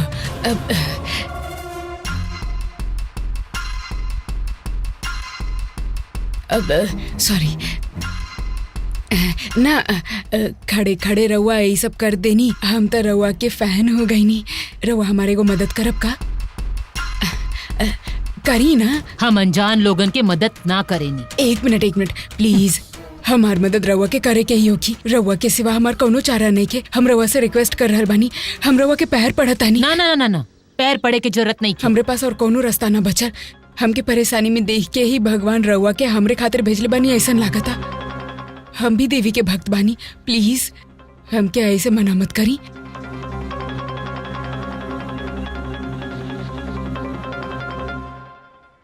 का करे के ह? एगो ब्याह रुकवाए के ह। ई काम केहू और से करे के कह जावा। हम कहाँ जाई? रउआ के अलावा हमके और कोनो रास्ता ना दिखता दी। कैसे भी कह के ई ब्याह रुकवा दी ना प्लीज। ई ब्याह ना होके के चाहिए। केकर ब्याह? हमनी के घर के नौकरानी के ब्याह। एक नौकरानी के ब्याह तोहके काहे रुकवावे के ह? एक्चुअली जेकरा से ब्याह कर रहिया वो हमार भाई के बेटा है। करोड़ों के जायदाद है उनकर। ओकर ब्याह भइल तो सारा दौलत ओकर हो जाए। ऐसे कोनो भी तरह से ब्याह रोक के हमार बेटी के ब्याह ओकरा साथ करवाए के ह। तबे वो सारा जायदाद हमनी के मिली। तय करल ब्याह अगर तोड़ दी तो वो लड़की पे का गुजरी तोहके पता भी हो? हम भुगत चुकल बानी। अपन बहिन के हालत अपन आँख से देख ले बानी हम। ई काम खातिर हम कबो तैयार ना हो पाई। जा है जैसे। सुनी ना, खाली 1 हफ्ता बचल है ब्याह होके में। अगर हमनी अभी ना रोकनी ना तो फिर कुछ हो ना कर पाई हमनी। मेहरबानी कह के रउआ के काम करे के ही होगी। ऐसे काम खातिर हमार दिमाग मत खाव। कह देनी ना तो से। अब और ज्यादा रुकनी तो तोहके भी खत्म कर देब हम। चल जा। हमार बात तो सुनी। कहनी ना जा।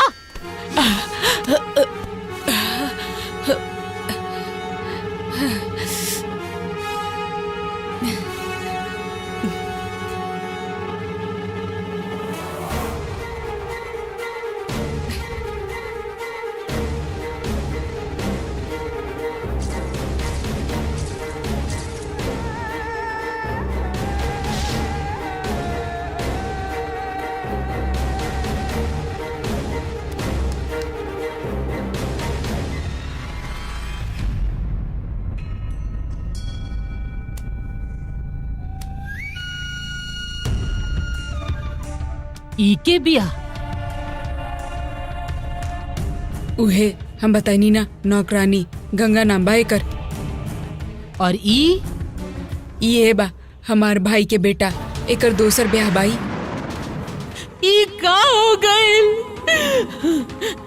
तोहर ऐसन हालत करे वालन के और ओकर परिवार के हम खत्म कर देब। ब्याह के कार्ड्स छपवाए भैया हमके भेजले रहनी, जबकि ई करे के हमार बिल्कुल इच्छा ना रहे। बहुत गुस्सा आ रहा हमके। त चली कहाँ? तोहरा घरे। तू जो कहलू हम करब। सांचो का? रउआ मान गनी, यकीन ना हो रहा। रउआ के जे कुछ भी चाहिए हमके बताई, हम कर दे। हमके कुछ न चाहिए, फिर भी हम ई बिहार रुकवाई। रउआ सच करल बानी। आई ना हमार गाड़ी आ रहा, हमनी वही में जाए।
चली अंदर चली। ना, हम दूसरन के जैसे ऐसे ही अंदर ना जा सकेनी। हम के अंदर जावे से पहले ई घर में और भी कोनो शक्ति बा के नहीं, ई देखे के पड़ी। ऐसन कुछ भी नहीं है। रउआ चली ना।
ई सब कहा हो रहा? ई सब विभूति हवा में ऐसे कैसे रुक कर? ई घर में केहू और दुष्ट शक्ति होखी तो हमार विभूति ओ तरफ जाके गिर जाई। हमार फेकल विभूति ऐसन रुक गईल हो मानो ई घर में कौनो दुष्ट शक्ति नहीं खे।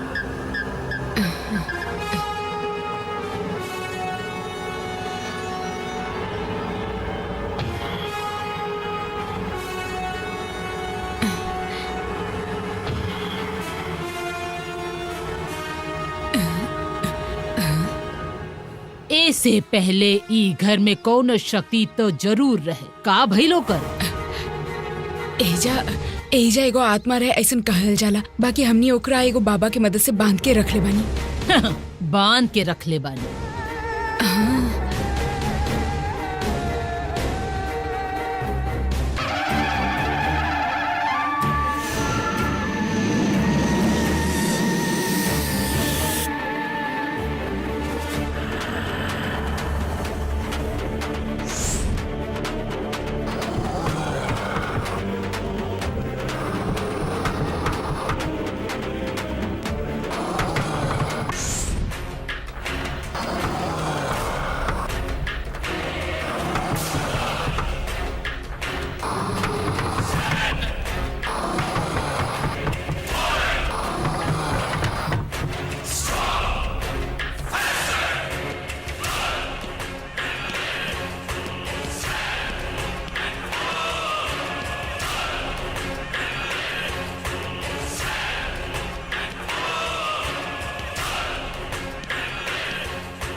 का भइल? कहाँ जा रहल बानी?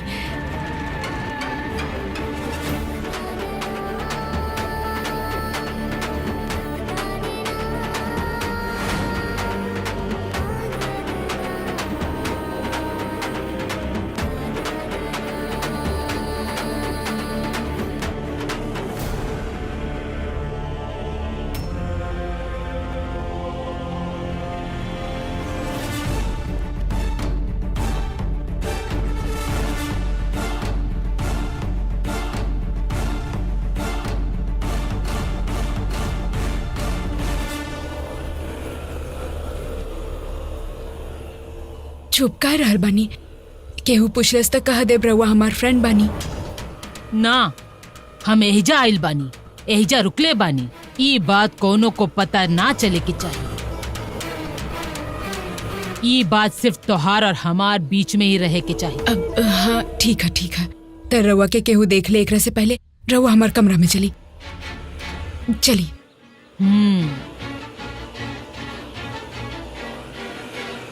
आई बैठी।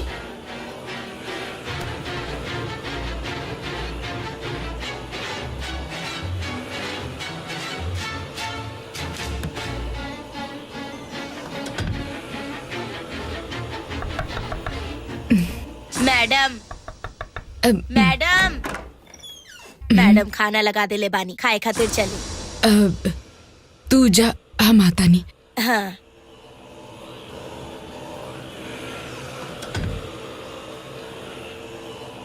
एक मिनट, हम अभी आता नहीं।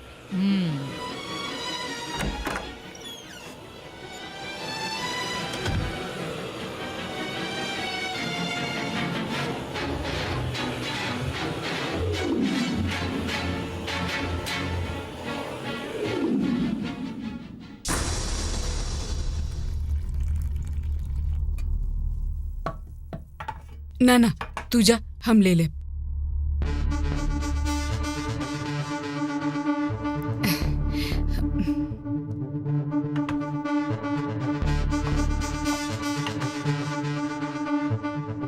वो सब तू छोड़ा, हम देखा था नहीं। हाँ ये क्या कर दिया? कुछ वो समझ में नहीं क्या आवाज।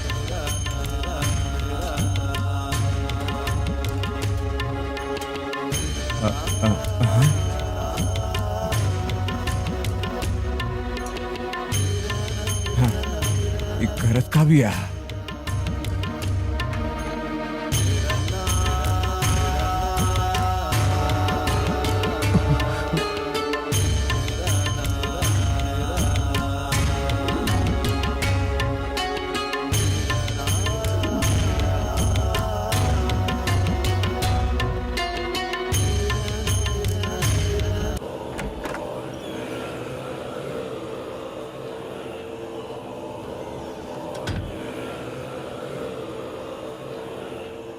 खाना लाइल बानी रउआ खातिर, खा ली।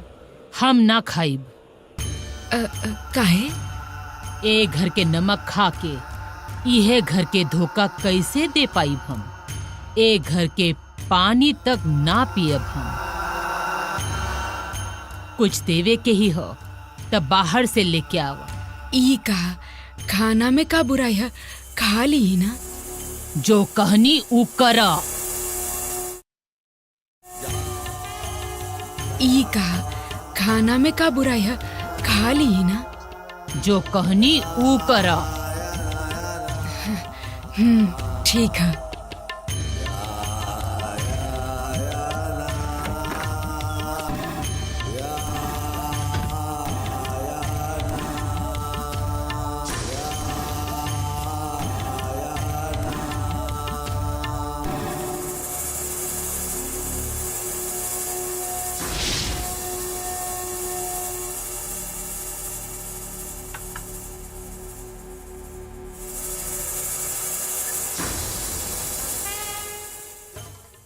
देख नहीं रहुआ? सुना, हाँ? तू बाकी सबके खाना लगावत जा।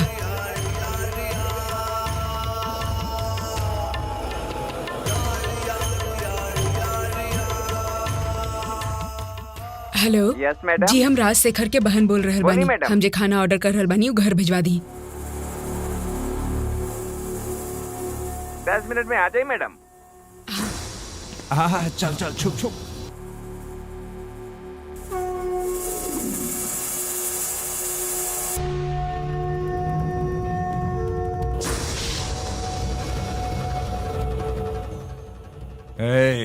हाँ? ये कुछ तो प्लान कैले भी आ।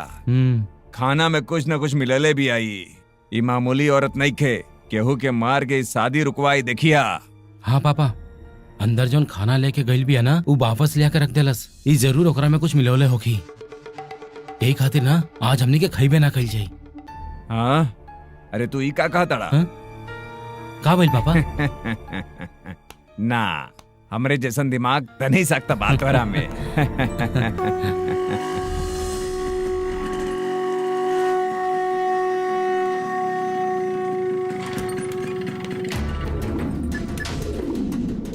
मैडम आप फूड ऑर्डर के ले रही हैं, हम आपके घर के बाहर ही खड़ा बानी। अच्छा ठीक है, हम आ रहल बानी, तू अंदर ले आवा। ओके मैडम।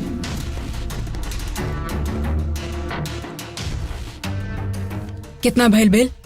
300 रुपया भइल मैडम। 300 रुपया।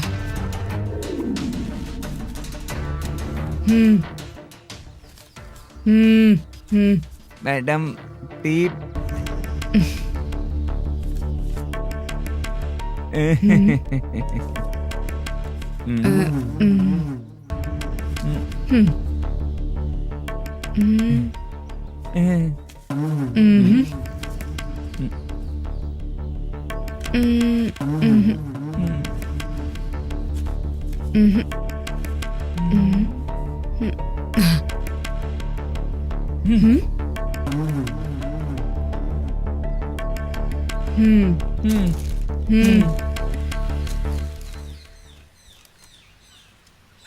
छोट मोट लोग भी आजकल 50 रुपए टिप दे देवेला।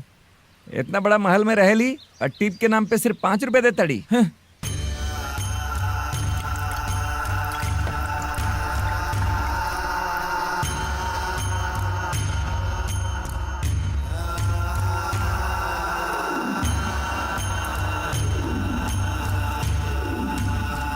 बस बस।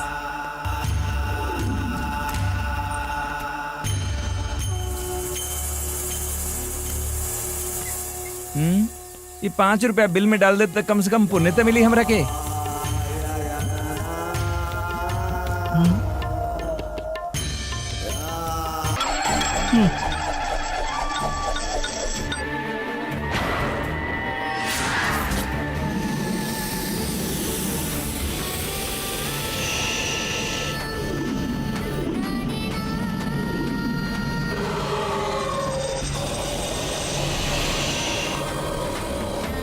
डिस्प्ले टूटल बा यार, यही से हमरा पता ना चलल। सॉरी यार।